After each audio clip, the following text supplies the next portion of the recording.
Oh, I'm sorry. Did I break your concentration?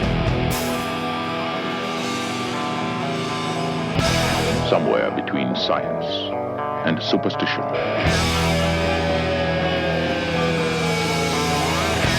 We have such sights to show you.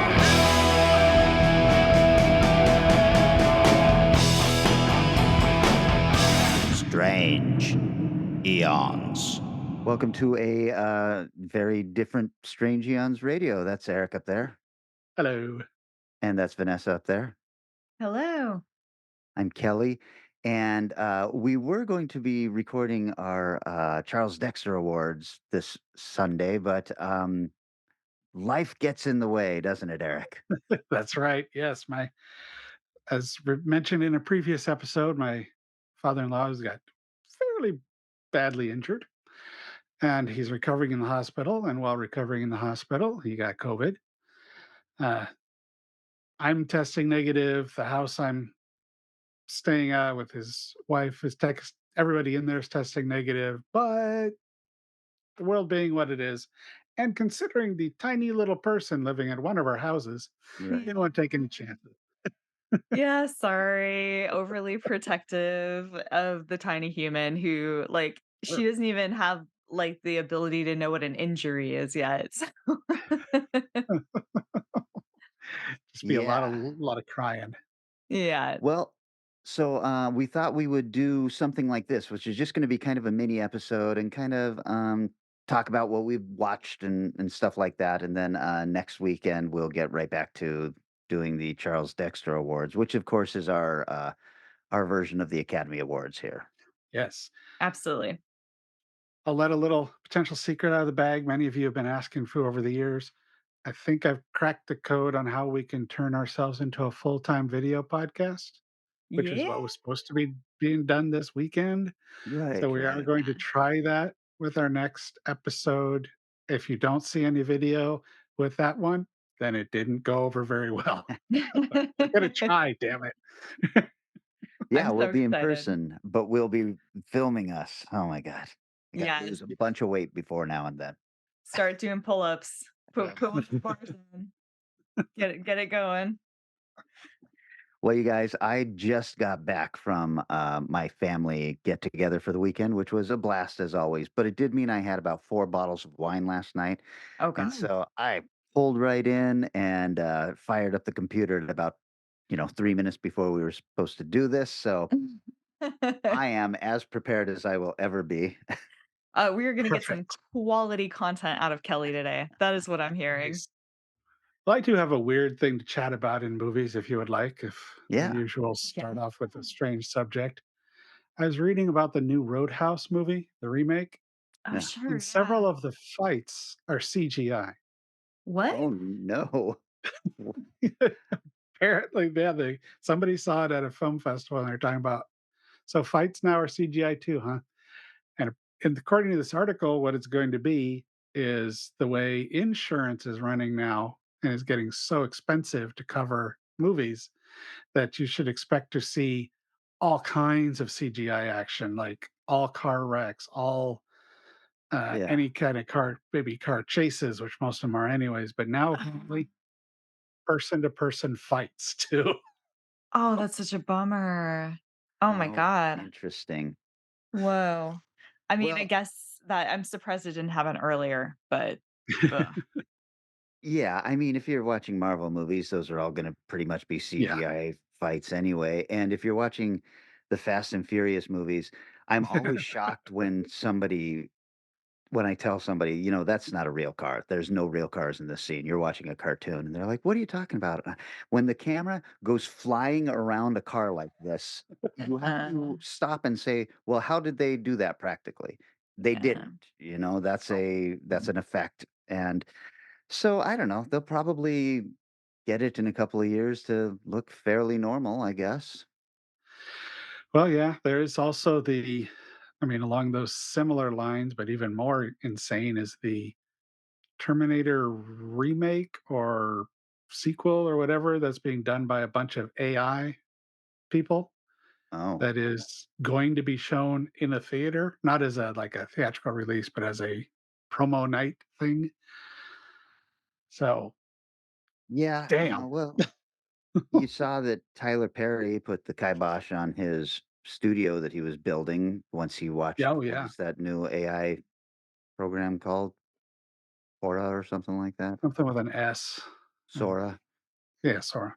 Um, and people are complaining about this, but what are you supposed to do when you're about to sink, $60 million into a studio or something, and you see something like this happen, and it's just a bottom line thing. What is a guy Yeah. supposed to do? People are giving him flack, and I'm like, this guy has done so much for the black cinema community. Yeah. Are we gonna force him to not take advantage of what everybody else is going to be taking advantage of?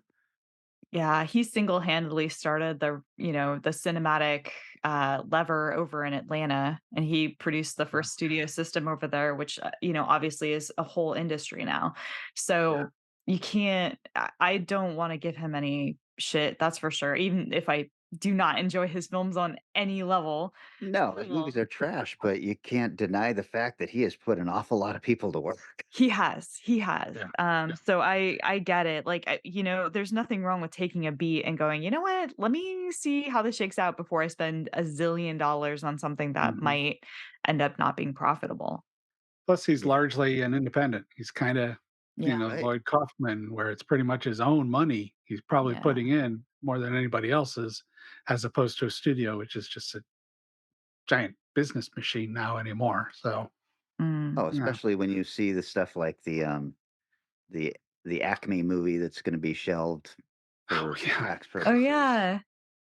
Yeah, and Oh, you start realizing, okay, these guys, there's no artistic merit to anything they're doing. It is all about bottom line, and if they can yeah. get a bigger tax break out of it than they think they'll get out of the box office, then that's what they're gonna take. Yeah, Yep. Warner Brothers specifically has been, a trash fire of, like, economic deciding lately, and I knew Yeah. people over at Adult Swim Games. I had worked on a title that ended up with them and, used to do a bunch of trailers for them, and, yeah, they're, like Warner Brothers really fucked over a bunch of developers this week too, over and lied about it. Anyways, it's a whole big thing. So a lot of these companies are making financial specific decisions. And as AI continues to change and evolve, we're going to see some weird shit going on. Well, Yeah. it's gonna be impossible. I see what they're doing, like what Apple is doing with their new phone, or even Androids now. I saw a commercial for Samsung, I think, where somebody is taking a picture of a concert and the person in front of them gets in the way, and they basically just tap on the person, and AI takes them out of the photo. It's so crazy. Oh my God. When you hand that to people, Yeah. that's basically propaganda in positive form for Yeah. AI. You're not gonna be able to tell people it's not good when it starts doing stuff that they like. It just reminds me of, I took a photography class in college, and, there was a Vietnam War photographer who is our teacher, and he talked about this one photo that he'd seen that was altered of, that, school protest shooting from the '70s, and, he complained and was like, there was a telephone pole that used to be sticking out of behind this person's head, and somebody doctored it out, and he was like, "You can't do that. There's, like, a real moment that exists that is Yeah. historical that you cannot do that. It's so unethical." And so they actually retracted it and put the photo back out as originally, taken, and now Yeah. that's just no one cares. And that's crazy. That's crazy how much the world has changed in 10, 15 years, that this is No, like, whatever. and it's It everywhere. is. I mean, to scroll through Yeah. Facebook and Instagram, there's barely an ad now that doesn't have some AI imagery Oh, yeah, in it.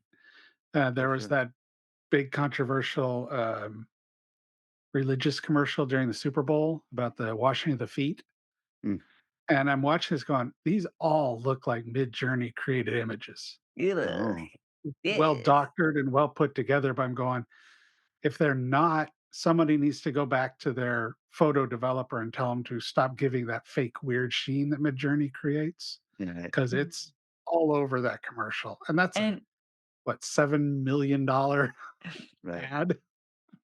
I mean, they're paying for the spot, not for the actual, like, Yeah. content apparently, and, you know, and I know that this is gonna be showing up on YouTube, and I will say for people out there who may have noticed recently that when you do a YouTube search, there's a huge slew of AI created YouTube content, and it's wild. It's wild. Yeah. If you try to look up best of whatever, best lawnmower, best, um best movies from 2024, whatever it is, you are gonna get probably the first 5 to 10 results are not real videos.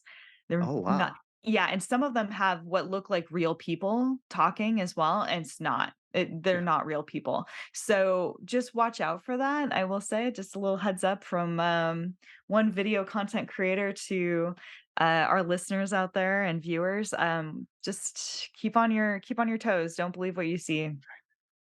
Well, I'm that's, rep one of the things that I've been getting poo-pooed about when I say, this is literally the beginning of the end of Western civilization with this stuff, and it's not because the Terminators are going to come get us. The way AI will destroy humanity is we'll all be driven insane because the existential realization that you don't know if what you're seeing is real anymore is gonna start preying on people's brains, and we'll all go mad as a society. We're gonna So, just That'd be live the in worst. the uncanny valley. We're just gonna live in Yeah. it, and that is pretty bad. That is a pretty bad place to be. So, yeah. Well, that was our ugh, show. Thanks, guys. Thank you. We're uh, glad you can send this moment to you, and, yeah. this is definitely real. This is definitely real people in a real room. I swears it. Shall we talk about some fun stuff, some movies and stuff we've seen? Yeah, Yes, sure, please. why not? Well, I watched Fast X, Eric. Oh my god. Oh, did you? You're behind on the times, I dude. did. Well, it's on HBO Max, or no, maybe it's on Prime. I don't know which Some one it's damn on. streaming for nothing. And I was so blown away by how stupid it Oh, was. yeah. Mm. I just sat there, with my mouth hanging open. I don't want to say that Vin Diesel is the worst actor on the planet, but he better hope that guy doesn't die because he's next in line. It is so god awful anytime he's required to act against his son, and that poor kid is really giving it his all. I feel like they Huh? yelled cut, and that kid is just like, "I can't work with this fucking asshole." Come on, Dad, let's go home. Man. Really, really bad. The one thing I liked though was, what's his name?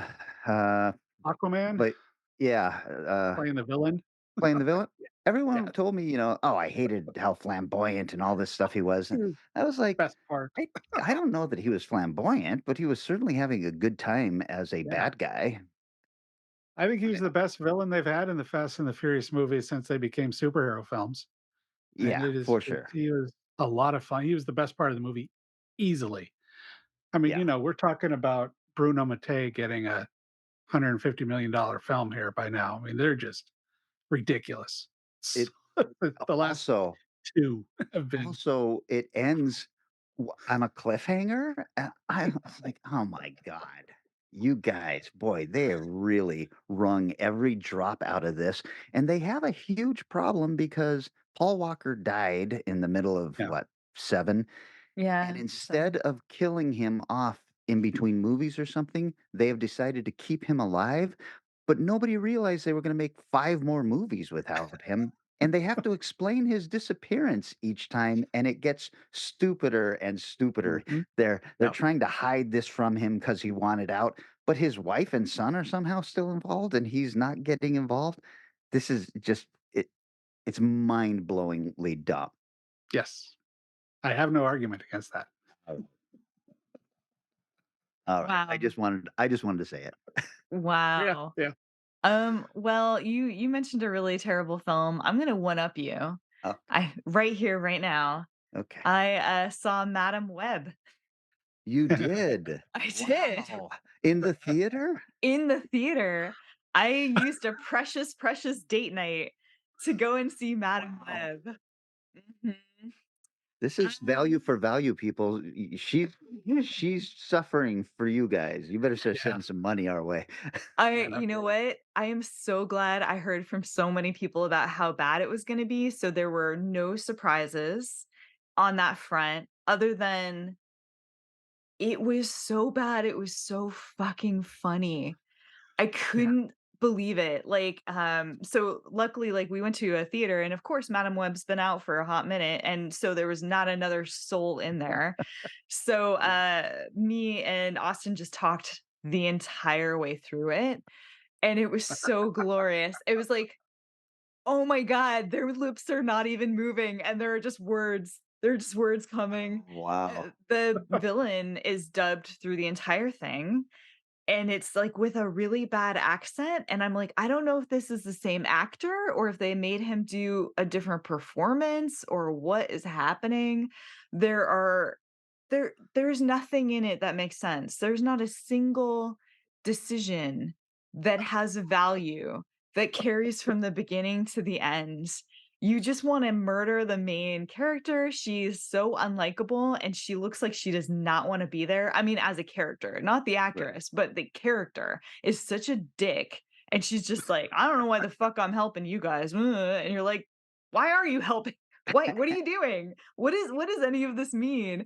No one's decision making makes any sense whatsoever, and the to the level that I just wanna point out, just like one little example of this, we have those 3 young girls that are hanging out with her that are part of the Spider-Verse that you can see they've got the costumes, and Right.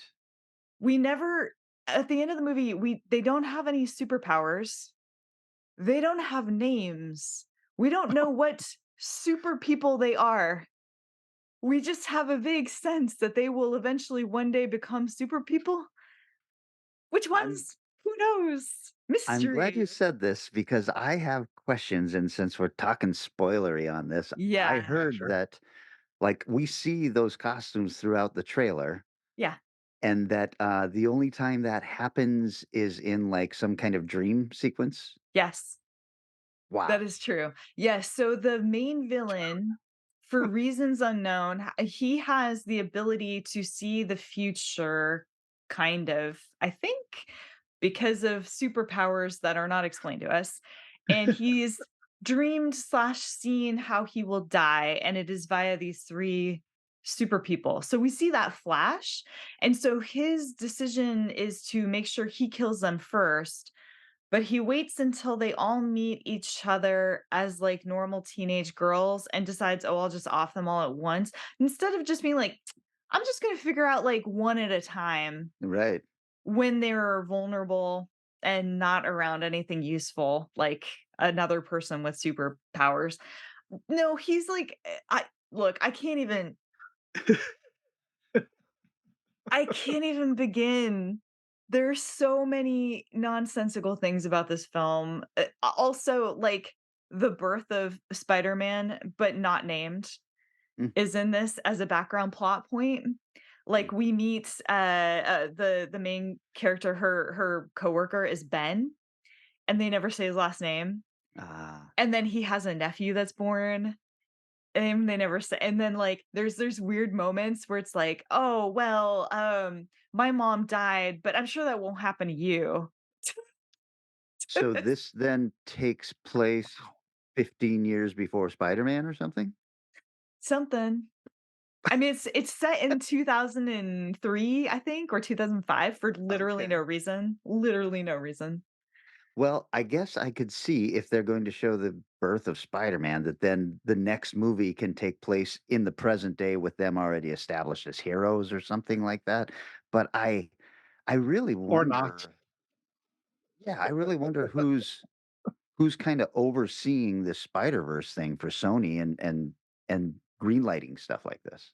It's awful, and, like, I have 0 faith in any other projects co I mean, I already didn't have any faith in Sony projects, but, like, this is fucking bad. This is, like, unreal. Who let this script out the door and gave, like, any format of money to it? Ah, I recommend watching it. It's fucking hilarious. It is the Oh, weirdest movie I think I have ever I mean, it's one of the weirdest movies I've ever seen. So, well, the next one is Craven the Hunter, so yeah. that Oh. going up. Not Continue. ending. It's gonna keep going. Yeah, I was planning on waiting for this to do Max or whatever it'll end up on to see it and watching it entirely in the mind of it as an utter disaster and amusing, like Garbage. Fast X. Yes. Yes. I cannot wait, Eric. I want to hear your response upon seeing how the bad guy dies because it's so precious. It's so precious. Eric, if you don't watch any other superhero movies and then you start watching again with this, I'm gonna be very upset with you. Set the Give bar me a good low. one. Give me a recent good one. Well, all right. You got me there. Cannot. Speaking of bad movies, let me pull us back to the kind of bad movies we should enjoy from the Arrow Video Store Ooh, box set release that that's lovely. That is lovely. featuring Arena, which is the one I've watched so far from 1989. Right. You remember that one, Kelly? That's the blood sport in space with aliens? Yeah, exactly. Where Okay. a human hasn't been a champion for like 30 years or something, and then Oh, this I guy remember. comes along. Yeah, it's bad, but it's the right kind of bad.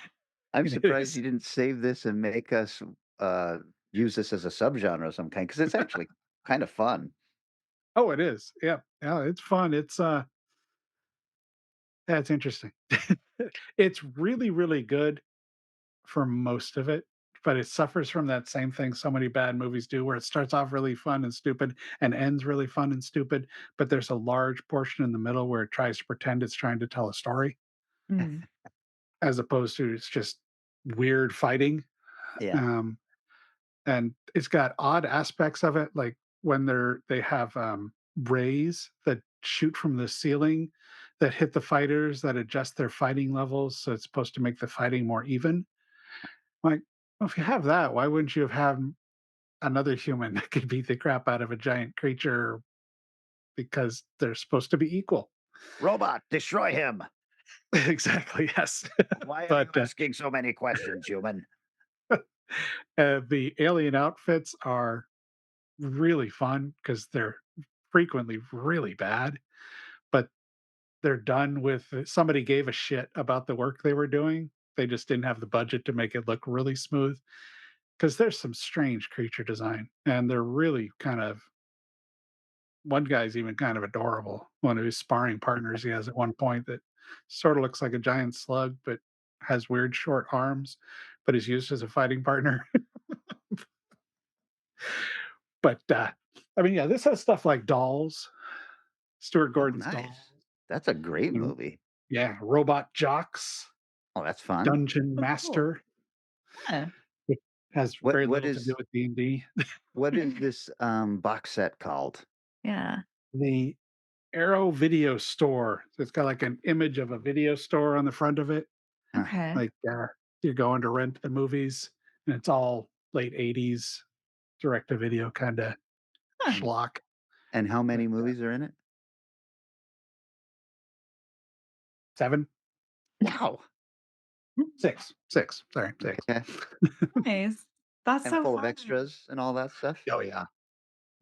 Just like, all these, boutique stuff do. Let's treat this weird ass movie like it's the most glorious film ever put out. It's Yeah. extras, so that's always fun. So, Nice. Excellent. uh, that was my first one because I enjoyed watching that bad movie. Okay. Oh.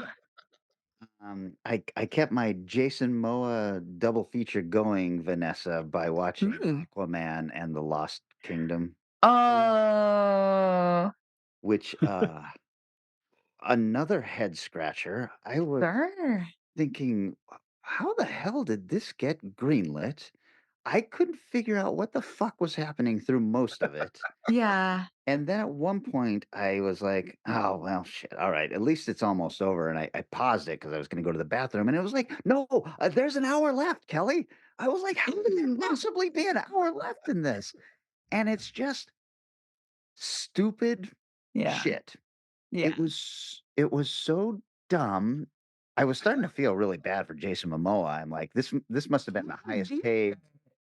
Oh, He must have gotten so much money this last year between Fast X and Aquaman, but Oh, yeah. his career, it can't just be every bad movie that comes out. I know, because he's really fun. He's, like, just a really fun actor to watch. So, it is a bummer when that happens, but man, I can't believe you sat all the way through Aquaman. Like, at least I sat through it in the theater. I can't imagine getting through it at home. Well, not only did I do that, then I decided I was going to, for whatever reason. Oh, it's because it was a snow day. I was just stuck in the house. I watched Zack Snyder cut of Justice League again, mm, and Whoa. let me tell you guys this: Okay. that movie is not good, but every movie that has come out since then is so bad that if you watch Justice League again, it's actually a fucking masterpiece compared to everything else. Yes, come to the dark side. And I was just stunned. Yeah, Because I'm watching it going, I remember thinking this movie was so-so at best, and it's so much better than Aquaman and the yeah. last Wonder Woman and everything else that, I sat there, I'm like, "I think I might have to become a Zack Snyder fanboy and ask them to reinstate his version of the films again or something." I don't know. Yeah, for sure. I know that's exactly how I felt when I watched the Justice League and was comparing it to the previous Justice League. It was like, fuck, there was like intention. Yeah. There's like character development on any level. This is thrilling, honestly. Like it really is a very so-so movie, but in comparison, it becomes like brava, brava, yes. Yeah. Shot decisions. Like you thought about where the camera was going to go before you hit record. Well done. I keep Yeah. thinking that I have been correct in my decision of passing on so many recent superhero movies. Yeah. You really have. I just feel like I'm so committed at this point, there's no going back. It's like, no, I've already decided I've just gotta watch them all now. There's just Okay. I'm so far in the shit, you know? Why get choosy? Um, Speaking of which, I watched a film I really liked, and I don't know, I'm almost, like, embarrassed to talk about it. Yay. So, Spaceman on Netflix. Okay. So this is the new Adam Sandler sci-fi movie, Right. Oh, which okay. I put on thinking the last time I opened up an Adam Sandler movie, it was Hoobie Halloween, and I bailed within a 10 Oh, minute 10-minute period. So I was very, very ready to just get out of there if need be. But this is a fairly serious film. It's not as schlocky slapstick piece. It's a sci-fi piece and it's I don't even wanna I just don't wanna spoil it, but I will wow. say it's so fucking good and it has such literal like little wonderful surprises, and it ends up really making you think about, like, life and our place in the universe and, like and it's pretty unassuming. It's basically just one guy trapped in, like, a tin can floating through space, but you Or like just Moon. yeah, it has some of that, but it's way more lighthearted. Um, I don't wanna give it away, but there's an element to it that is just so weird and random that you just are like, "What the fuck is happening?" But this is delightful. So, I don't I know. I I'm about 20 minutes into it, and I have hit that element, Yeah. and I I was almost hoping that something like this wouldn't happen just because I think Adam Yeah. Sandler is a really good actor in his serious and dramatic roles, Yeah. and, I thought, "Oh, no, is this gonna turn goofy?" So you're telling me it does not turn goofy. No, I don't think so. I think it maintains like, there's humorous moments throughout for sure, but, like, uh, the yeah, I liked it. I liked it a lot. I gave it a 4.5 star on Letterbox, so Wow. Wow. it's yeah, it really is it was just super I don't know, heartwarming to me. So, And that's called Spaceman Spaceman. on Netflix. So I have two I could potentially talk about. One was Yeah. because, I'm staying at mother-in-law's house. The other, one of the darkest, more disturbing films I've seen in a long time.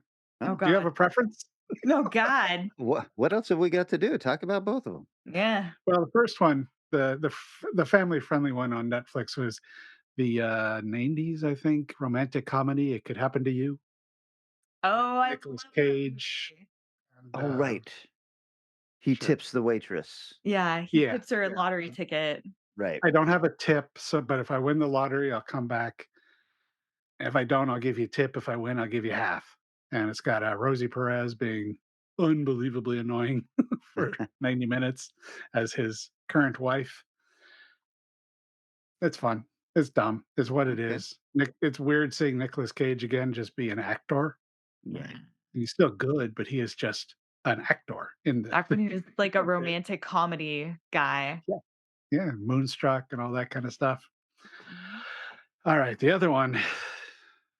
When you blind buy from companies like Vinegar Syndrome and Severin, every once in a while you watch something, you're like, "Oh shit, I want to delete this movie from my brain." Oh, And they had one this time called Hot Spur.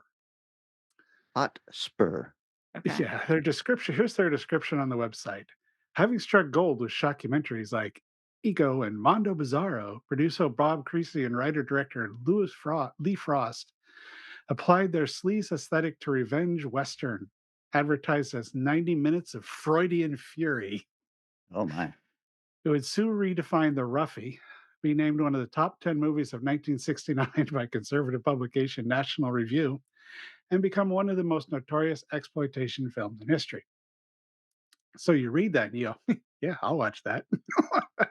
And then you watch it, go, wow, roughie is an understatement. Are you both familiar, I'm assuming, with the term roughie, what that I means? am not. Mm-mm. There's okay, there's the nudie cuties, which are like the volleyball movies and shit like that, and all those weird things that came out in the 50s and 60s to work naked people into movies. Mm. Then there's the roughies, and the roughies were a series where there was violence and sex combined, Mm, sometimes subtly and just like um giallo kind of way, nothing deeply horrible, but truly disturbing. This is rough. This one's really, really a hard watch. And got to the end going, I could have done without that. I did watch the whole thing, but of course it's really short. Um, But it's just not pleasant. There's the revenge sort of works, but sort of doesn't because there's two revenge stories going on. The one of the racist treated Mexican guy when runs okay. The one with one of the women that gets attacked runs more complete, but she's also kind of an awful character in the movie. So it's just like I don't like anybody in this movie. They're all awful. They're all wow. terrible. And I don't feel like I'm better for having viewed it. oh. This is from So, 1969 and it bothered you this much. Oh man, yeah, I was uncomfortable. Just yeah, oh. the sexual violence is in a, a lot. Mm, You watch a bunch of the Fulci films and all this stuff like that. And you go, okay, that's Mhm, uncomfortable. I don't like that scene. And this scene was like kept building on them, and the mm, acting's good enough at times. Forgot the names, but one of the lead actors has like hundreds of credits. One of those mm. guys who's been in everything. mm, But and everybody's just mean, nasty. I would say if you haven't ordered it from Severin, don't. mm. Sorry, Severin. Mm. I love you, but come on, this one, you got to have a certain mentality, I guess, to watch it. And of course, now I'll probably go watch the related film that came out with the same time as it next, the Scavengers. Huh. But Hmm. we'll see. Maybe I'll wait a while. That sounds like a freezer film to me. Yeah, that's what I was just gonna say.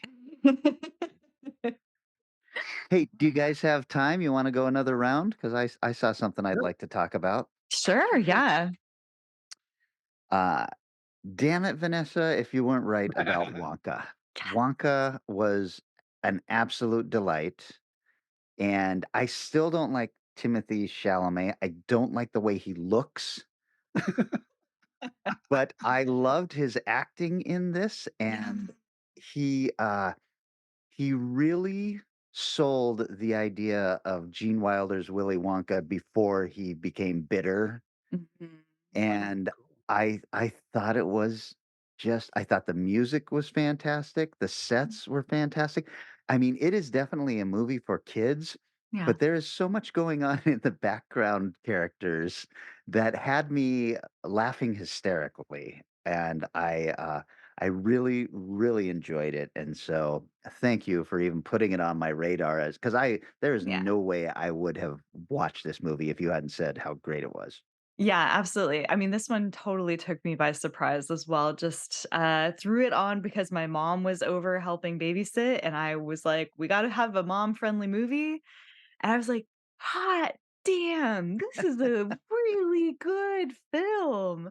And of course, as I mentioned before, if anyone out there knows about the Paddington movies, Paddington 1 and 2, both unbelievably strong kids films, Really? great writing, Yeah, really they're a lot of very cute. heart, weirdly good movies. I started with the Yeah. second one, which also has Hugh Grant in a strange role, and yeah, that kind of was a good initial clue that Wonka was not gonna just be a cash grab. It seems like somebody out there just really cared about every part of this. Boy, no So kidding. cool. I mean, it really adds a lot to the idea of Willy Wonka. It's not just a origin story. In fact, I then went and watched the Gene Wilder movie again, and that's Mm. not a movie I've ever really loved, but I liked it and everything, and I liked it again this time, but not as much as I liked Wonka. Yeah, yeah, Wonder if I can exactly. convince the mother-in-law to watch that one. Mm. I bet she'd like it. You never Yeah, know. it was adorable. Well, I saw the other Timothy Chalamet top 10 film of the recent box office Wow. timing. So, did either of you check out Dune 2? Dune Part 2? No, I haven't been able to break away long enough. It's killing me. Yeah.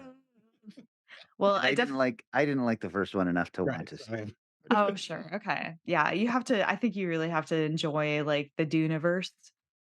no. Did you really just say that? Uh-huh.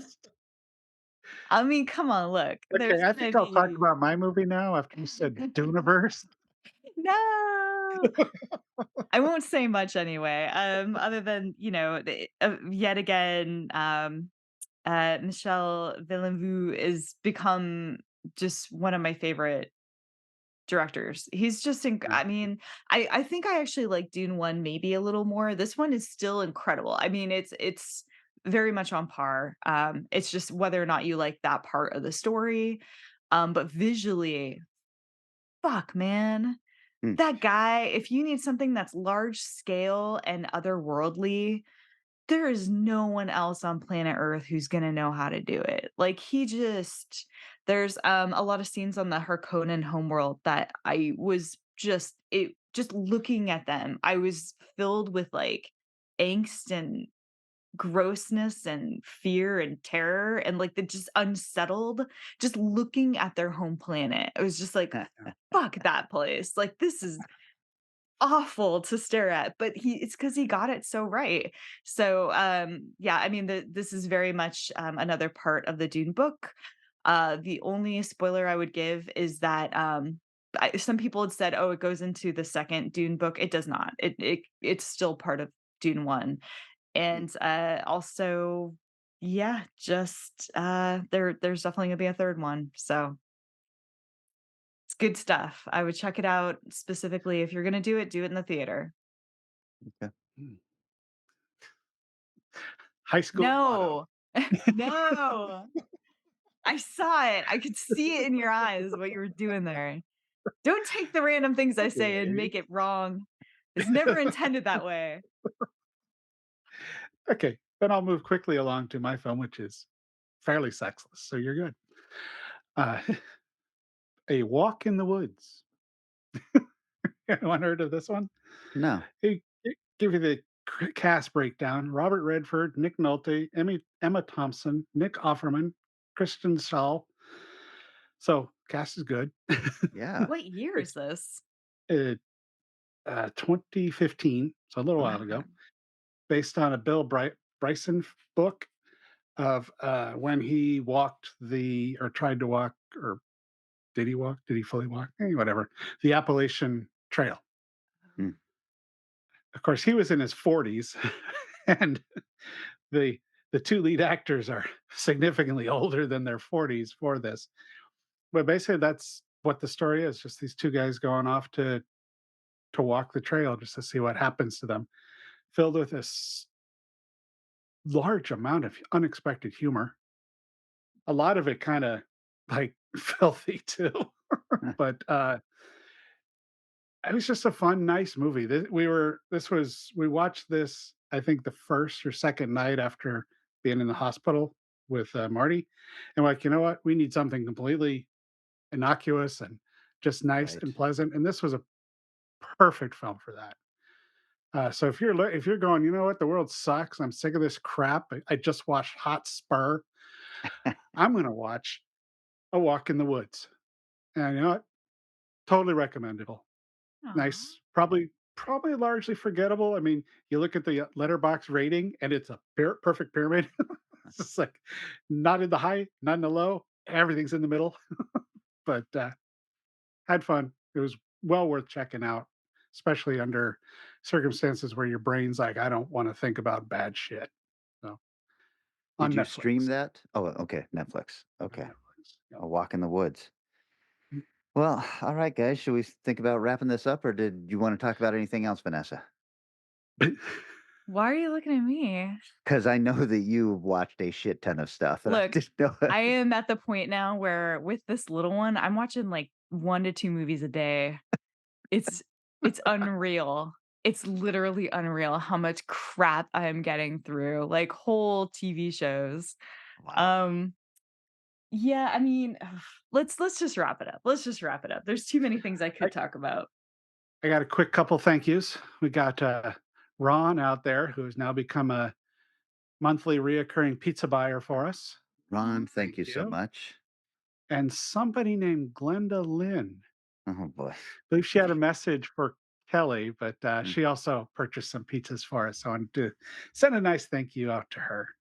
I spoke with my mother last night, and she even said, "Did you get my message? Why don't you call me every once in a while?" So, thank you, Mom. I told Eric to just decline all of your payments from now on. So, And also, from my mom, she left this. I will be bringing it I will be bringing it, to the next time we all see each other. So thank you for however many pizzas this gets you. It is thanks, on my Mom. dining room table.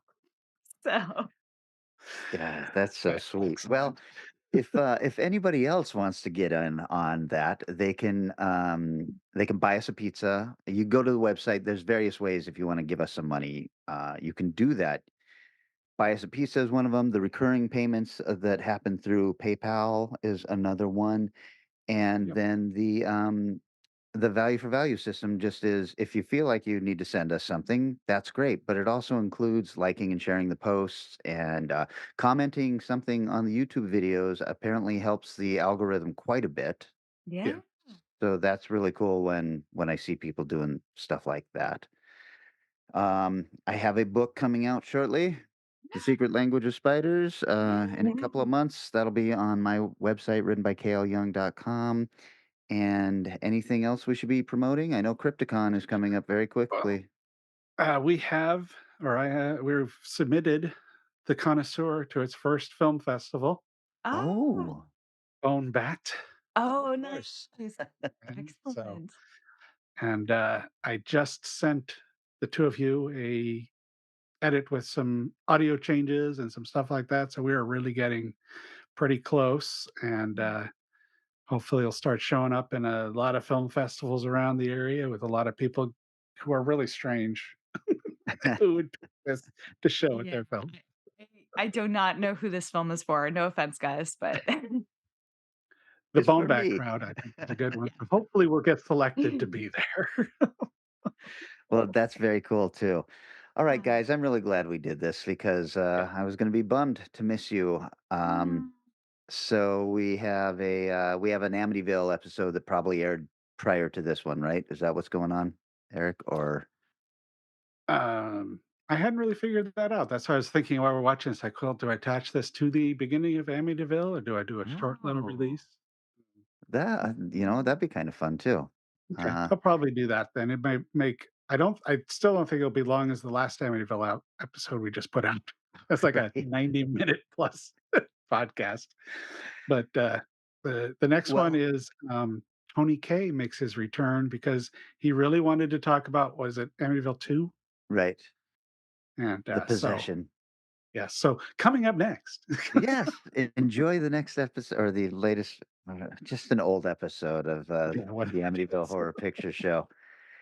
All right, guys. Well, I can't wait to see you guys next week, and then yeah. we'll be talking about the Charles Dexter Awards. Excellent. Yay. So, all right, love you Toodles. guys. I'll see you soon. Bye.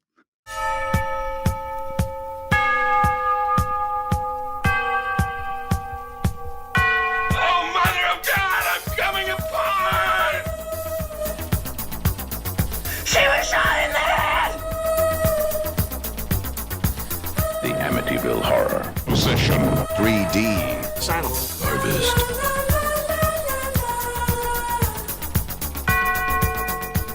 Strange Eons Radio presents the Amityville Horror Picture Show. That's Eric, and I am Kelly, and we are your hosts on this very strange journey of the Amityville film franchise, of which Where there am I? are now 40 movies. Holy shit. This is kind of a special episode because we spoke about Amityville II, The Possession, last episode with Carlos Zamora, but we knew we had to get somebody in who actually loves this film to talk about it, and that is the guy who holds the record for recurring guests with 2 episodes already as we get into episode 2. Oh, yeah. It's Anthony James Kay. Well, thank you very much for hosting me, gentlemen. I really appreciate it. And I do remember having had the honor of, guesting on the very first Amityville Horror Picture Show podcast and talking about the first movie. I had mentioned to you guys offhand how much I appreciated the second movie. And of course, you were wanting to do a rotating guest star thing. And my heart sank slightly when you said someone else was going to do Amityville 2. And then I thought, when you came back and asked me to come back and talk about it, I was like, yay. So thank you for the opportunity. You may guys. regret saying that because maybe you'll be doing an addendum on every episode now. Once we get past 4, I'm going to be as helpless as anybody. So, but yeah, with this one, Well, so really quick to remind everybody, we're talking about Amityville Horror 2, The Possession. The night of February 5th, 1976, George and Kathleen Lutz and their 3 children fled their home in Amityville, New York, and never returned. For them, the horror was over. Their living nightmare shocked audiences around the world in the Amityville Horror. But before them, another family lived in this house and were caught by the original evil. The Lutzes escaped with their lives, but the previous owners weren't so lucky. Look at it! Oh, ours! Heavenly Father, bless our new home and watch over us as we become a part of For this the Montelli family, it was their dream house until it turned into a nightmare. Who's there? I'm scared. What was in this house? What evil could drive their son to madness and destroy everything and everyone he loved?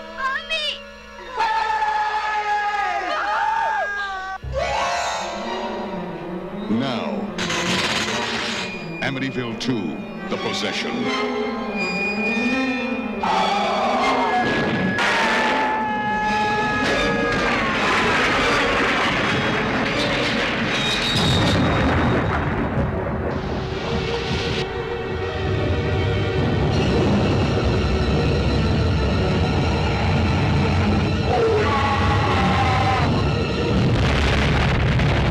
Amityville II, The Possession.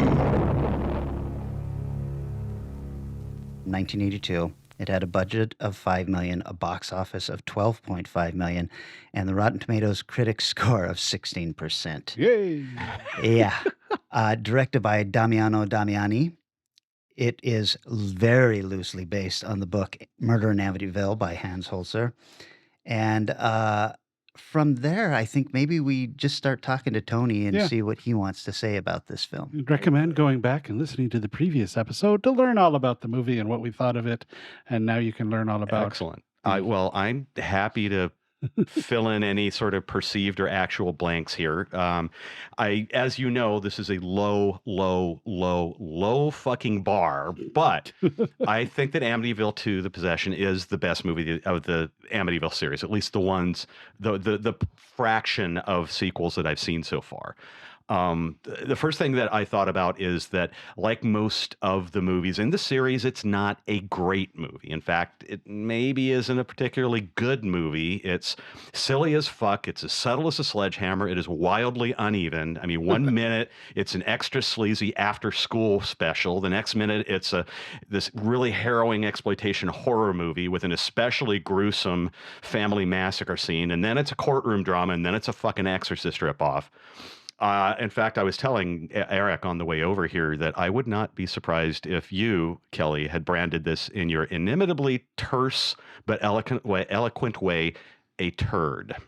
I actually kind of love this movie. Oh, beautiful. Only because Eric and I have seen the original Amityville Horror far too many times. And I think we yes. are in agreement that we just don't think it's a very good film. Yeah, it doesn't deserve the incredible reputation that it seems to have. Yeah, and then we watched this one. I'd seen it back in 82, I think. I remember being kind of disappointed with it. But on the rewatch, I was like, this is so much better than the original film. Oh, God, I know. And I think it's, well, one of the things that really is the key to it, the basic criteria of a horror film is to unnerve, and disturb you. And on that front, I think this movie, of all of the ones, at least that I've seen so far, really hits the nail on the head in that department. It is legitimately unnerving, legitimately disturbing. And I think even despite, and kind of maybe even a little bit because of some of its liabilities, it still packs a really strong punch. It's so sleazy. Oh, and God, I if know. that's what you mean by unnerving, Yes. the scene where the brother and sister sit down and get to know the house Oh, is so jeez. uncomfortable right off the Oh, bat. God, I know. There's, that one of the things that fascinates me is that you've got all of this stuff kind of seething underneath the surface. And one of the things that I really think separates this from most of the other Amityville movies is that it's got this ready willingness to just dive headlong into some extremely dark and disturbing places. And that, wedded with its frequent flashes of visual style and the fact that it doesn't make a lick of fucking sense half the time. The thing is, and this is probably, I didn't realize it when I first saw it at the time, but this feels very Italian. Oh, And yeah, as you for know, sure. there's good reason for that, because you have Damiano Damiani, who was your kind of archetypical Italian journeyman director. He helmed Sword and Sandal movies. He did a really good spaghetti western called Bullet for the General from 1967. He also did a bunch of Italian crime dramas, the Polizio Teschi movies. And he also did at least one really good 1966 Gothic horror movie called The Witch with Richard Johnson from the original Haunting. Plus, he's working with a director of photography who actually did camera work on Dario Argento's third movie, Four Flies on Grey Velvet, a really underrated and excellent giallo called Who Saw Her Die. And then he shot the art house hit The Postman, Il Postino. So this guy's got some range, and he also shot fucking the original Inglourious Bastards and Conan the Destroyer. And then on top of that, you've got the production designer who designed Don't Torture a Duckling, a great Lee Van Cleef spaghetti. So he's working with all these other Italian creative people. And one of the uncredited screenwriters who did a extra pass on the screenplay is Dardano Sacchetti, who fucking wrote Lucio Fulci movies, Bay of Blood and yeah, and yeah, he wrote Zombie, Bay of stuff like Blood, that. he wrote Zombie, he wrote both of the Demons movies. So this is a guy who's no stranger to helping concoct like fever dream Italian movies that don't make a huge amount of sense, but still like really stick with you. Yeah, if you read between the two writers, this feels a lot more like Dardano's than Tommy's. Yeah, I know, and I'm sure you probably brought this up in the previous episode, but this is like totally Tommy Lee Wallace's wheelhouse became doing like these kind of subversions of sequels to like established intellectual properties. Yeah, but I don't remember him going so sleazy before. No, and that is actually, I'm sure, that is from the contributions of the other screenwriters, which is ironic because I think Damiani wanted to go like even harder on all of the sleazy elements. In the original cut of the movie, the scene where Sonny seduces his sister is a lot longer and a lot more graphic. It's not just him kissing her. It's like pretty much reportedly, everything. And then also, I don't know if you talked about this in the first episode also, but there was a very graphic anal rape scene removed from the movie after, big surprise, preview audiences kind of weren't fond of watching Retanya Alda get sodomized by Burt Young. And surprise, seeing a more graphic version of a sister getting hit on hard by her brother, maybe test audiences in mainstream America would not quite be so fond of that. But I actually, I think again, it comes down to there are all these floating around in this rather overwrought and cheesy, mess of a movie are a lot of really like interesting and memorable things. This is one of the few kind of movies in that time period that I didn't actually see first run in a theater. I caught it on VHS a few years later, and I just remember being struck by its weirdness, and now I realize that all of these things that made it so strange and so strangely memorable, the crazy quilt of genres colliding, this operatic fever emotional pitch, all the really stylish visual detours it takes, and its readiness to dive into all the grotesquerie, and the very skeptical stink eye at levels at the Catholic Church. This is all very distinct to Italian cinema, Italian genre cinema. And it's funny because I don't think its Italianness really hit home for me until I think maybe 10 or 11 years ago when I actually revisited it for the first time, prepping for actually the Crypticon panel interview that I did with Diane Franklin, the lead who plays Trish in the movie. And one of the other things that really struck me watching it this time out is that the actors, I think in the end, are what really sell the movie for me, because I think we're talking to a great extent a lot of like cartoon archetypes, but the actors do them very well. I was really especially struck by how good Jack Magner was, because Jack Magner, who plays Sonny, the murderer of the family and the oldest son, is so creepily effective. He is so full throttle that that this role probably fucking completely torpedoed his career.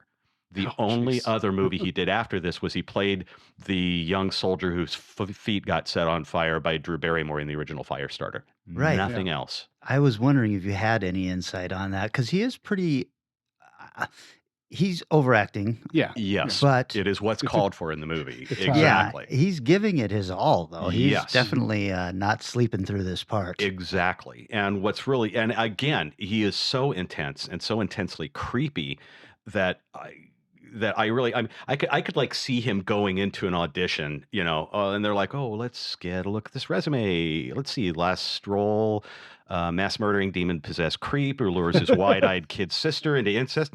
Okay, that's not gonna. That's the kind of thing that can, in a rare instance, be a case of doing a job too well. Reportedly, he is now he retired from acting right after doing Firestarter, and I forget what he did in the interim, but most recently, it was reported that he is now apparently a school principal somewhere in the Boston area at a Oh, Boston public school. wild. How Uh, interesting. but I've always, I mean, and his performance, again, because it's at such a fever pitch, it feels Italian. And there Yeah. are points, Mhm. there are points in time where the combination of just the like wide-eyed, scary-ass look on his face and just a little bit of pale makeup on his face and the slight asymmetric nature of his teeth as he smiles wide and looks at you that just sends a chill down your spine. It's like seriously creepy. This guy is terrifying.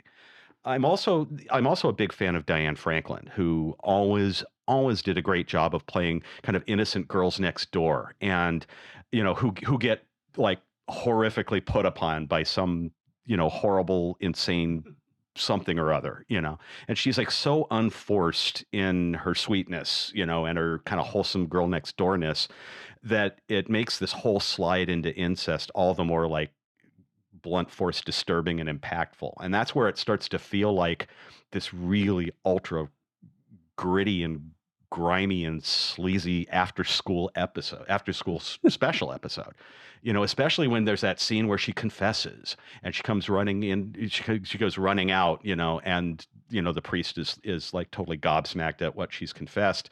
She looks back at him and there's tears welling in her eyes, and you're just like, oh my God, this poor Well, and her kid. mom's reaction too is just Oh God, brutal. absolutely. Like, jeez. And it's interesting because those are little flashes of really kind of scary, hard to face truth amidst this very operatically pitched movie. And I've always had a soft spot in my heart for Rutanya Alda, who plays Dolores, the matriarch of the family. And the thing that I love is that her performance is pitched. I mean, it literally, the first kind of scare scene that she's sort of directly involved in is when the sink that she turns on in the kitchen starts spewing what looks like blood, Right and then it's away. rust. When she first turns it on, her fucking eyes bug out. She gets this larger than life reaction. I think she's screaming, and you've got that fucking hammy ass Lalo Schifrin score shrieking away as she's like, her eyes are bugging out and she's screaming at this fucking faucet. And it's like I'm watching this and thinking that could be Catriona MacColl from a fucking Fulci movie. She is doing Catriona MacColl from The Beyond or something, facing some crazy ass shit. I mean, it's, and sometimes it even feels like Damiani was kind of embroiled in creating sort of a weird self-aware satire. It feels like some of this is not unintentional. I thought she was quite bad in this.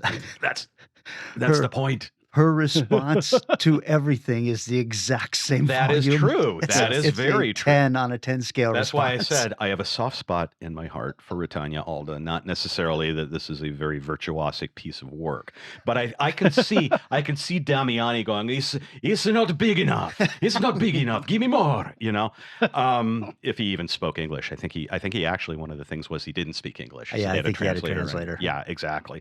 But even if you think the movie's a worthless turd, and I'm a little disappointed you don't, just because I wanted to hear you say turd today, I still, Tune and I in think for it sounds, but episode 3.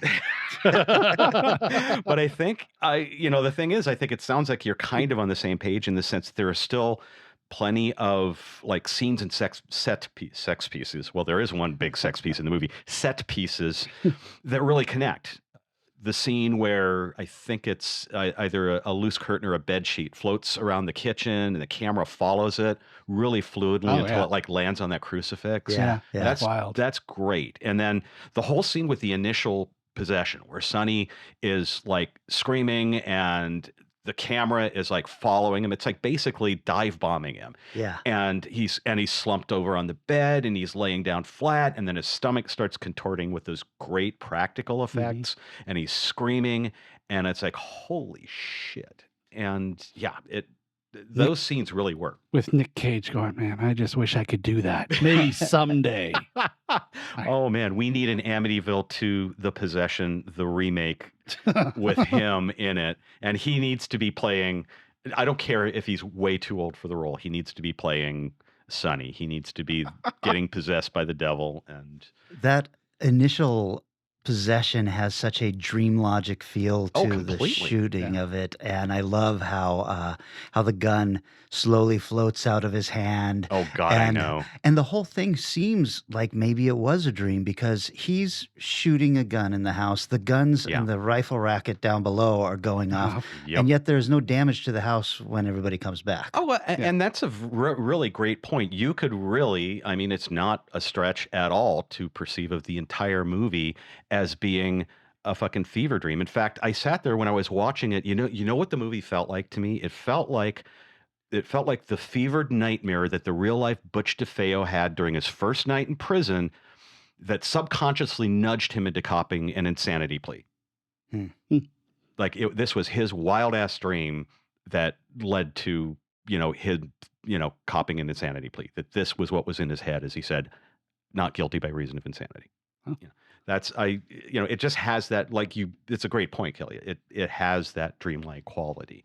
And then the other scenes that I really are blown away by are the whole like mind fuck of a sequence towards the end where Sonny, while he's possessed, is peeling the skin off of his own body until there's this bald demon fully visible in all its pupilless eyed, gap-toothed grotesquerie, And at that point I'm thinking, you can tell this sumbitch got an uncredited rewrite from a cat who wrote Fulci movies. It's so fucking obvious.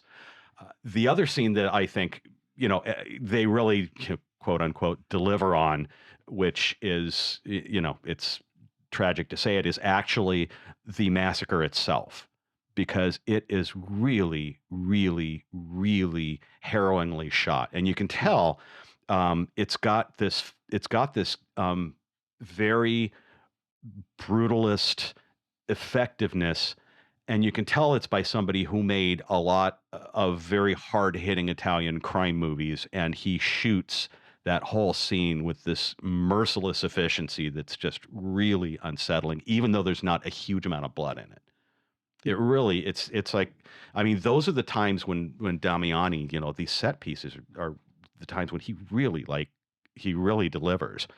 And it's always stuck with me. And I watched it again like 3 or 4 times prior to this, and I kept on finding little visual touches and little turns that made me go, "Whoa, this movie's got more Wow. going on than." I feel like maybe Damiani had no real concept of what an American audience, especially one that's been trained with the hero's journey and three-act Three-act structure, exactly. would know and appreciate, because by the time what is the boy's name? It's not Sonny. Ronald, it's Sonny. By the time he's killed his family, we have seen that entire family be the worst examples of humanity, and you're Yes. like, all of these people deserve to die, even the kids. Yeah, they're pretty awful. And Burt Young just starts off He's at 10 right from the the beginning. worst dad in the world. And he's terrifying. He is really genuinely Like- terrifying in this movie. And the whole buildup is just, again, it's a ultra sleazy afternoon, after school special, like pitched at fucking Verity level operatic extremes. and on that like over the top broad ass level, it really works. It's like a lot of like really harsh and uncomfortable realities writ very, very, very, very, very fucking large. And Yeah, I'd say after watching a bunch of Giallos or a few other Italian ones, you go into this going, this is an American-made exactly. film. Or the other side, like you were talking about, walking in, oh man, Jaws was so cool. I don't know if Poltergeist came out the same year. I don't know if it was released before or after See, this. that's a good question. I didn't check that. And you watch all that and you go, oh, cool, Amityville. What the fuck is this? Especially if the stuff you said was cut out had been Yeah. left in. It's like, Jesus. I would have, not even for the factor of watching the movie uncut, I would have given anything to be sitting in that focus group audience when that movie fucking onslaughted them. It's Oh, like, yes. what must a mainstream, middle America, audience who's, slinked into a preview screening on a whim for free at a mall or something. What did they fucking think when they saw this thing? And I was, and I, when I was talking to Diane Franklin in the interview, she talked about how Damiani was a very sweet, boisterous, traditional kind of Italian guy, but that she also, and the whole cast really got the sense that he, like every Italian genre director worth his salt, really had a bone to pick with the Catholic Church. I mean, it is like not the least bit subtle about how completely fucking impotent the church is in the context of real, like true evil. It is interesting how the closer they get to the Vatican, the more vicious they are when they go after. And the more disconnect and the more like, bureaucratic and political and push it all aside. Again, this is cheesy ass shit writ in, the most broad of strokes, but there's like this whole hierarchy that's like, this is inconvenient. Shut up, and that's really, that's really interesting too. What do you think the other weird part about the film is the trial segment, which even thinking about the movie, that segment doesn't stick out so much as that was the same movie, wasn't it? I know. And again, that's the thing. But that is, again, as you know, being an inveterate watcher of trashy Italian horror movies that you and I both are, as you know, that whole crazy quilt, schizophrenic, bouncing back and forth, yo-yoing between, family drama and Exorcist ripoff and courtroom drama and ultra sleazy after-school special. That's so Italian. Just that slingshotting back and forth. Question. So, first of all, the murder scene happening when it does is so odd because it feels like it should be the end of the movie. Oh, totally. Yes. And the way he murders them is so different than what we were told in the beginning of the first movie. Yeah. Is there a possibility that this is not a prequel, but a sequel? Well, it's interesting because there is no direct reference to chronology in it. Or the DeFeo name. Exactly. Yeah. I mean, that, part of it was, I'm sure there was some concern legally. But yeah, that is something that actually occurred to me as I was watching it too. I was thinking, does chronology matter? And it kind of doesn't. Oh, absolutely not. It really doesn't in this fucking movie. And I was also, it's also a very interesting testament to what happens when, Hollywood is a game of telephone a lot of the time. And a lot of the time, especially back then when things weren't focus grouped and targeted to death, there was a time when all you had to do is own the name, own an intellectual property, and then it was like you were kind of flying blind as to what the fuck you were going to do with it next. And that's very much, I think, what happened here. I mean, and also, it's funny, he's not credited, but the Dino De Laurentiis Corporation is who the movie copyright is under, and so De Laurentiis is kind of an uncredited executive producer. And that guy, as you know, whether it's a great movie or whether it's a horrible movie, that guy leaves like a very distinctive thumbprint on all the movies that he's financed or produced. It's a nice way of saying and it. this has that, it's got that Dino De Laurentiis, I'm gonna make a big show, whether it's good or not is immaterial, but I'm gonna make a big ass show that just delivers on all the shit you're expecting it to deliver on. Well, and also notice that this is Amityville 2. It's not the Amityville Horror 2. They don't own the name. Right. Yeah. So, and I don't know if you discussed this with Carlos previously, but there was actually the Lutz family, the original protagonists who suffered through the alleged Amityville horror, actually sued the production company because they chose to make the movie loosely based on murder in Amityville rather than the, I think, fictional book that came out, Amityville Horror 2, which followed the Lutzes away from the house, still experiencing like paranormal phenomena and haunting. He sued because they were going to base it off of the fact-based, pre-Amityville Horror story. How dare you say fictional story? Yeah, God, Tony. Funny, I've got an open mind once in a while.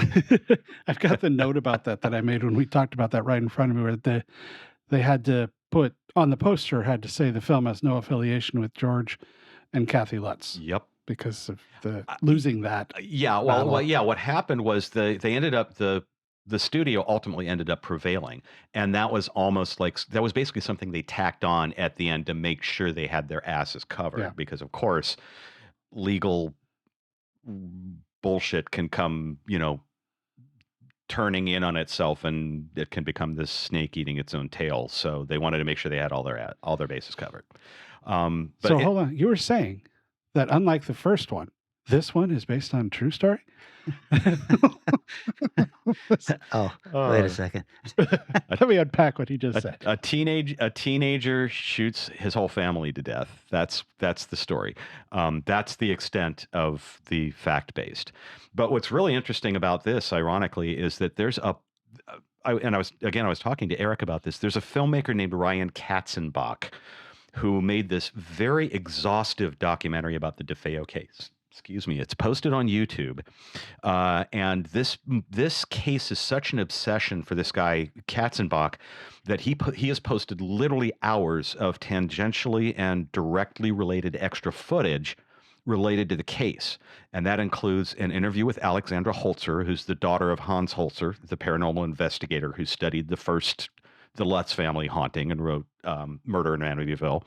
And also it's even got a 90-minute 2015 interview in jail with the real Butch DeFeo, the murderer of his family, as he serves out 6 consecutive life sentences.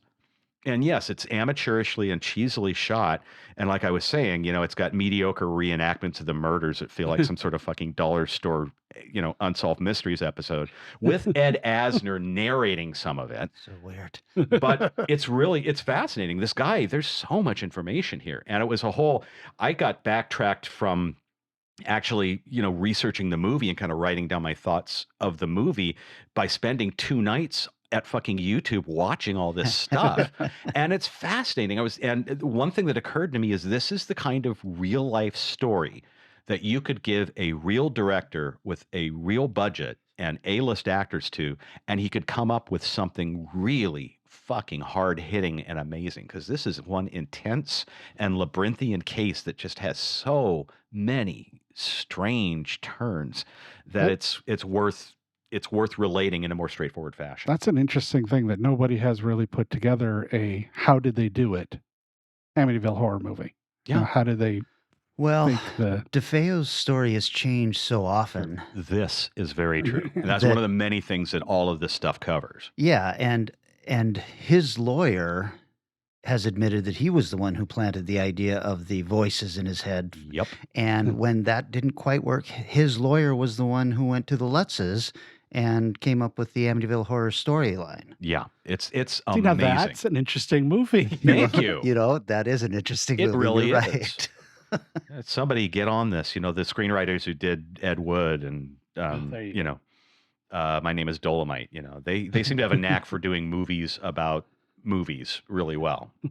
So Let's talk about. So you're right. The courtroom scene flies by, doesn't really stick with you. But what does stick with me is the priest visiting him in jail and then breaking him out. oh God, I know. I know. It's like really well, and there's like a whole other subtext that's going on there, because James Olsen, who plays Father Adamski, who's a really good character actor, he's the lead in The Andromeda Strain. Right. He is terrific in that movie, and then the rest of his career, he kind of was basically in the background. He was playing, grumpy generals and, the third lawyer on the right and shit. But he gets like a really good lead in this, and he does a good work. I mean, he feels like an awkward but earnest and well-intentioned priest. And the whole scene where between him taking all of this interest in Sonny, and between him and his friend, Father Tom, who go to a cabin together alone to camp, there's an interesting kind of homoerotic subtext to all that, I think. Really straddles the line between homoerotic and super homoerotic. Oh, yes. And super ultra mega homoerotic. Yeah, and what's really interesting is it's almost like snuck in, and I think again it's some sort of comment on the church from Damiani, because what's the first thing that happens when Trisha tries in vain to call Father Adamski to say, "Oh my God, things are going nuts here. I really need your help." Jealous Father Tom walks up and hangs up or pulls the phone off of the cradle and just puts it down so that she's just talking to no one, and they bolt out the door to go on their little romantic camping trip. Fishing. They're going fishing. They're going fishing. Thank you. So it's you've got all that stuff going on. There's some really weird and interesting things that are just kind of snaking through this whole movie. For all of that apparent dislike for the church, though, he makes Adamski literally the only person you can root for in this film. Yeah, well, him and Detective Turner, who becomes the sacrificial Negro and lets himself get knocked out so that Father Adamski can break Sonny out. Right. And it's like Moses Gunn. Moses Gunn is a fucking terrific character actor. And I'm just watching this and just thinking, all this great actor who's like in the first two Shaft movies and all these fucking amazing, like, black-oriented films from the 70s. He's basically reducing himself to hit me right here, knock me out, and then go. It's like, what the fuck? That seems like an easy way to accidentally kill someone also. Oh, God, I know. Yeah, hit me with a pistol butt right there. You who have never held a gun likely in your life. Right there, I'm sure you'll get it just right, and you won't cause a cerebral hemorrhage that kills me in minutes. No damage, no permanent brain damage, nothing. Oh, another little interesting bit of trivia is the first handyman who goes down to the muddy, fly-ridden, stinky-ass secret basement room is actually Danny Aiello III. He's Danny Aiello's son. I didn't know that. Interesting. Yeah. Really? And he actually had a pretty illustrious career as a New York theater director. And sadly, he died in 2010. He was only, I think, like 54 years old, but he died of pancreatic cancer. So his dad outlived him, ironically enough. That's hard. Rough. But anyway, yeah, I mean, as far as kind of other aspects of the movie that struck me, it feels like we've kind of covered an awful lot of it. And it sounds like between us and you guys and Carlos, you've pretty much picked a lot of this over. I think of all, I feel like just kind of in wrapping this up, all of the Amityville sequels, this one is really the one that for me, I just found myself like more than any of the others that I've seen. And I've seen most of them more than once. I mean, I've seen the first Amityville Horror like at least a half a dozen times. Most of them mainly like the 80s, 70s, and 80s. The 70s and 80s ones, exactly. So I've seen so many now. Yeah, exactly. But this one just always struck me because, again, there's so much stuff going on underneath the surface and between the lines that is just not existent in the other movies. Not at all. One of the other footnotes, and I guess this is skipping ahead, is that both Diane Franklin and Burt Young appear in a more recent movie called The Amityville Murders, which I don't know if you've read about this one yet. Is that the one with Jennifer Jason Leigh? I'm not sure, but I do know it's the one that is supposedly based on the DeFeo case more directly. And so, ironically enough, Diane Franklin gets to play her mom in the movie, and Burt Young gets to play not Sonny, but the real life Butch DeFeo's grandfather, the mafiosi, in the new movie.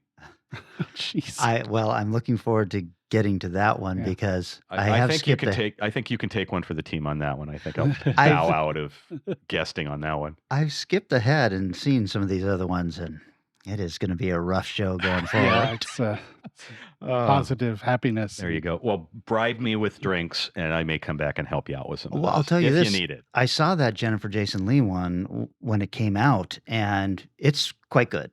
Oh, so I was.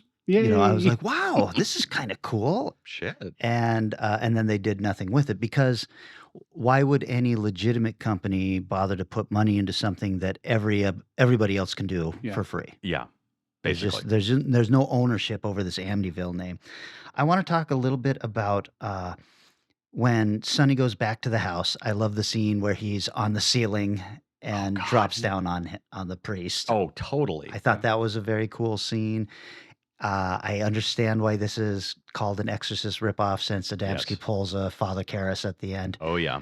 But having skipped ahead, if they had decided to actually follow this storyline through and show, because Adamski goes running off into the night, and if Amityville 3 was this demon-possessed priest roaming the countryside, I Oh, would be man. all in I on would that watch. movie. Oh, totally, totally. God, yeah, Yeah. it's really well. Yeah, it's such an ambiguous ending, a very ambiguous ending too. Because again, he's supposedly. I mean, Sonny is looking all beatific and not evil when he gets carted into the cop car to answer for his crimes, but there's Adamski sitting in the house, and his arm starts doing the mutant, Right. bubbling, demon-possessed arm Yeah, thing, yeah. and then he's like, "My God, why have you do not abandon me?" or whatever, and then boom, like you said, it's done.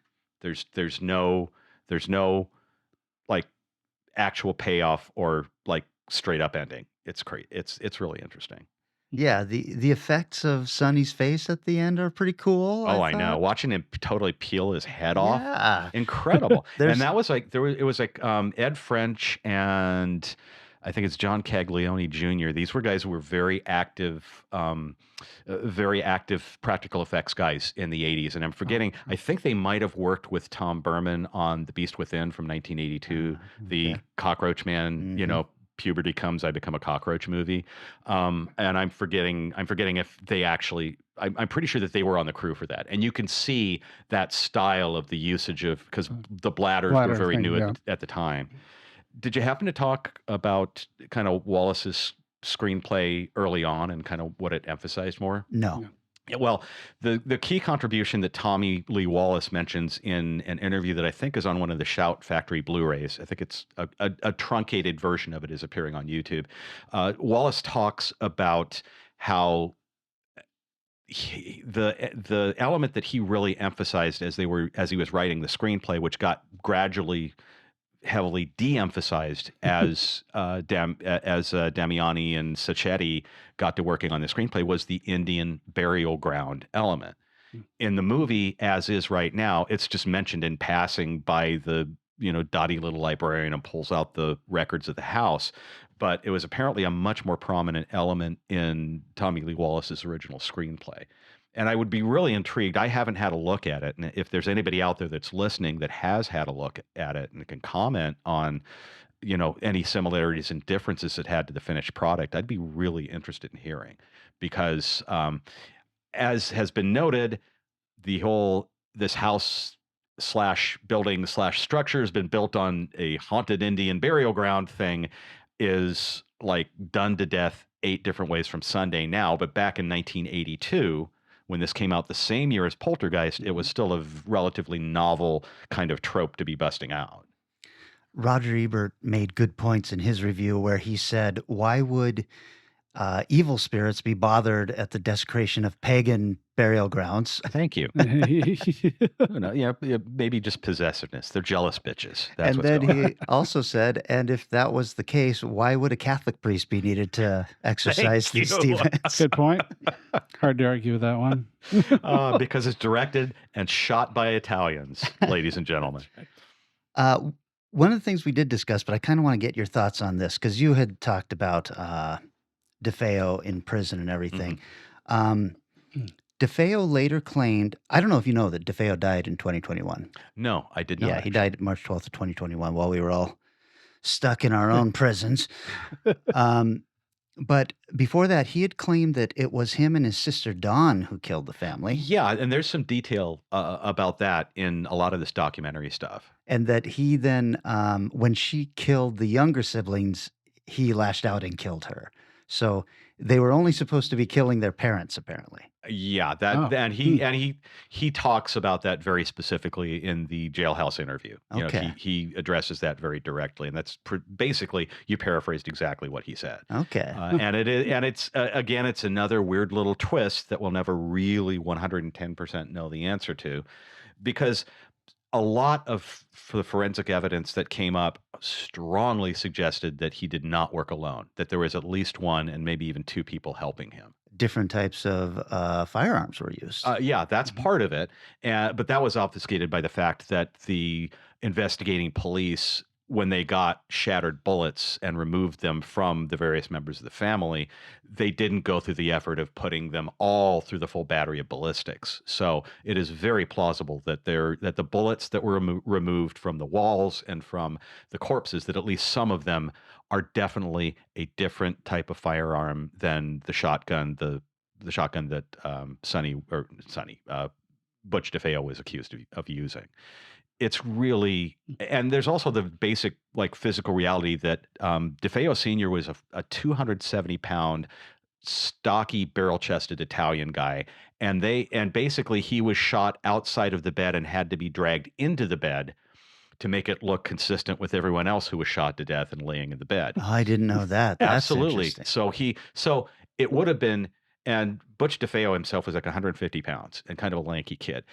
They're lanky and tallish. I think him actually realistically having dragged his 270-pound barrel of a dad across like probably 30 to 50 feet of floor by himself, and then schlepping him into a bed and staging the bed so that it looks like he was laying in there and got shot in the bed is just it's a weird detail. And there are also lots of inconsistencies that are brought up.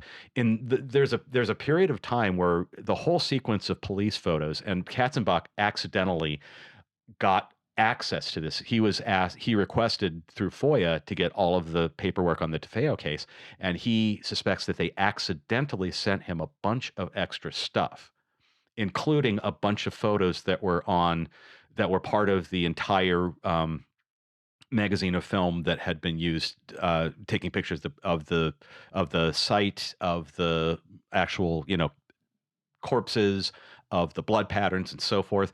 And there are key gaps where certain rooms there are no pictures of. No pictures whatsoever. And then like there's, I think, one picture where out of the corner of the frame you can see blood stains clearly that are just like outside the border of a room that was not photographed at all.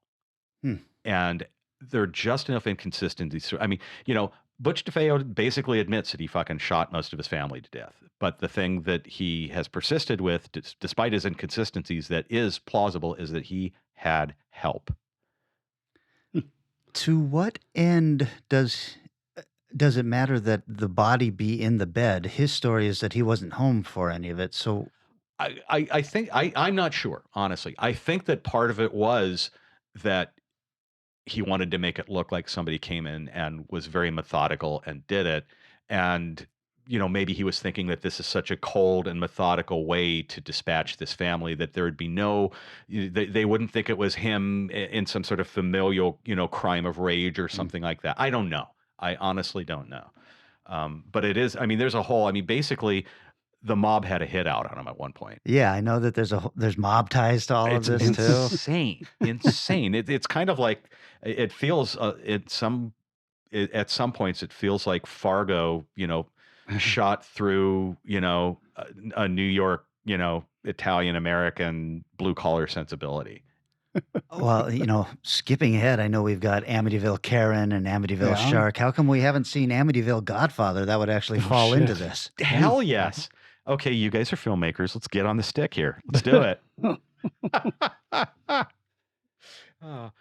I have enjoyed this so much, Tony. Anything else we can talk about? I think we've pretty much covered all of it, and I just really, I think. Oh, I know. What do you think? What do you believe out of all of these stories? We talked a little bit in the Amityville horror episode that you weren't particularly religious. Yes. So you're not of the mind that he was possessed by demons. I absolutely am not. And the more time goes by, it's like Hans Holzer, the original investigator of the first of Amityville, the house that was sort of inspired or was inspired by the DeFeo case. He makes a very, from what I've heard, I haven't read the book Murder in Amityville, but he makes a very cogent case, tries to make a very cogent case for there may be being a supernatural element, maybe a paranormal element, maybe a possession element to the story. But my sense is that he's reaching. And the bottom line is, it really does feel like, I mean, the whole story, it's really, I would recommend going on YouTube, and if you've got the spare time, going through all of this footage that Ryan Katzenbach put together, because he lays things out in exhaustive detail. And it really, the bottom line is, it feels like all of this is bullshit, except that there was a really horrific family tragedy that was kind of like the result of the shrapnel of like mob involvement that seeped its tendrils even into the suburbs. That's it. That's basically what's going on. Does he get into any of the rumors that DeFeo and his sister did have incestuous relations? There's very brief allusion to that, and that's another thing that again, stories like this, it's like a game of telephone. You put it in the hands of filmmakers, and it's like there'll be some sort of. I mean, DeFeo in the interview, of course, asserts up and down that this was not the case at all. Whether it is or not, you obviously you can't really trust the horse's mouth in this case. But my inclination is to think that it was something. It was a rumor that was generated either accidentally or intentionally to like make Butch DeFeo look even worse. 2 questions. This is a 2-part question. Tony, would you sleep with your sister? A, I think I know the answer to this. But B, if she looked like Diane Franklin, would you sleep with her? First answer, no. Second one, I'll take the fifth on that. Listen, you perv. Would you mind if your sister looked like Diane Franklin if I slept with her? Go ahead. I'm nothing if not a magnanimous guy. There you go. Eric, do you have any hard-hitting questions for our guests? That I may be able to sort of half answer. Half-ass answer, yeah. There you go. Yeah, Diane Franklin thing just threw me all off, man. So it's Hey, like, talk a little bit about your interview with Diane yeah, Franklin. I that's- remember when that happened. I didn't see the interview, but I saw you afterwards, and you were smitten. I was, and I grew up like pretty much a lot of us in our age bracket. We grew up seeing her in a lot of like some of the sort of most memorable teen comedies of Bill the and period. Ted. Bill and Ted's Excellent Adventure. She's a princess, and she did this. Better Off Dead, yeah. Yeah, and Better Off Dead. Is it Monique Junot? She's just adorable, and she also was very insightful about her career. She had a surprising amount of. There was a point where she had gone to Australia and shot this movie that was sort of an Adam and Eve through multiple historic periods in time film that she shot, and one of the leads in the movie was an actor named Robert Helpman. And Robert Helpman was the second male lead in Powell and Pressburger's 1948 classic, The Red Shoes, which is, I'm going way highbrow on this, but The Red Shoes is one of the great Hollywood dark fairy tales. I think it is a huge formative influence visually on every fucking Italian genre filmmaker from Mario Bava to Michele Soavi and beyond. A huge influence visually on Tim Burton, and just a pitch perfect bitchy showbiz drama / dark fairy tale. Basically, the Black Swan, the Natalie Portman movie, is a reasonably decent, grittier Xerox of The Red Shoes. But she worked with fucking Robert Helpman. She worked with this guy who worked on one of the most influential movies of all time. She had all these, she had talked about some of the auditions that she had done. There was a wonderful period of like about 15 or 20 minutes where she went through all these different accents that she had learned, and she was just talking in those accents so elegantly. It turned out also that she told me this, I was her very first convention interview. She had never done an interview at a convention before. And so she was like, "Thank you so much for being my first. It was great." And I was like, "I'm honored to be your first, Monique Junot." Yeah, she was terrific. And I actually, it would be wonderful to, I think, have her back someday, because we had such a great conversation, and the fans really loved interacting with her too. She was charming and entertaining and fun. And yeah, I was a little bit Little smell came goggle-eyed. there. Mhm. Yeah. Well, Understandably. Tony, big surprise. Come on out, Diane. She's our other guest on this show. Hello, Miss Franklin. Finally, famously shitty demonologists Ed and Lorraine Warren served as demonology advisors on this film. Your thoughts on the Warrens? Don't let my feelings about them color. Oh, don't and it's again, this is one of the things, there's so much stuff that this Ryan Katzenbach nonfiction footage goes into. That's just one of a bazillion tangents that they go into. And it's fascinating. These guys are like almost like the scuzzy grifter paranormal investigation Zeligs of the 20th century, like paranormal phenomenon, resurgence. They're there at every case, always had their noses stuck in it, always, making sure that their names were up front and coming up with as much insane hyperbole as possible to kind of perpetuate the brand that they had created for themselves. It's a little annoying that the Conjuring movies have sort of turned them into really cool folk hero types as opposed to the sleazy shits they really were. It is, but Hollywood's got to be Hollywood. That's right. You know?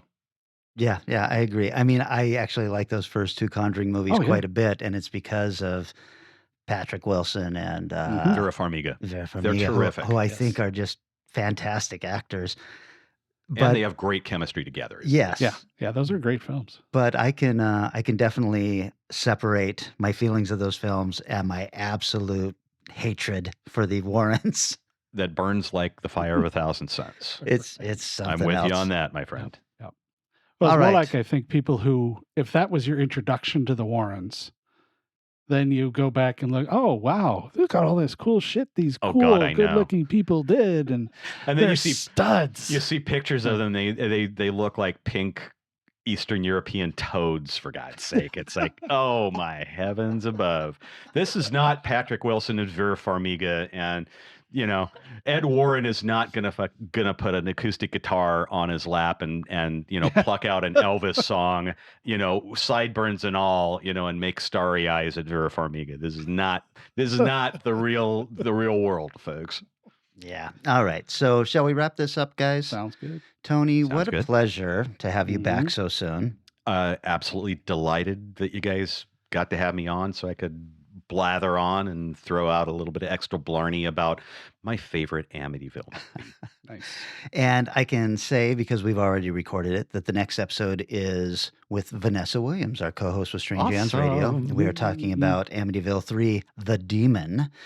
Dude, I saw it first run 3D at the Parkland Theater when I was like 16 or whatever. I don't want to say it's the last of the watchable films, but we go into last of the watchable films. We go into straight to video, and then even a couple of TV movies, and then it really starts getting bonkers.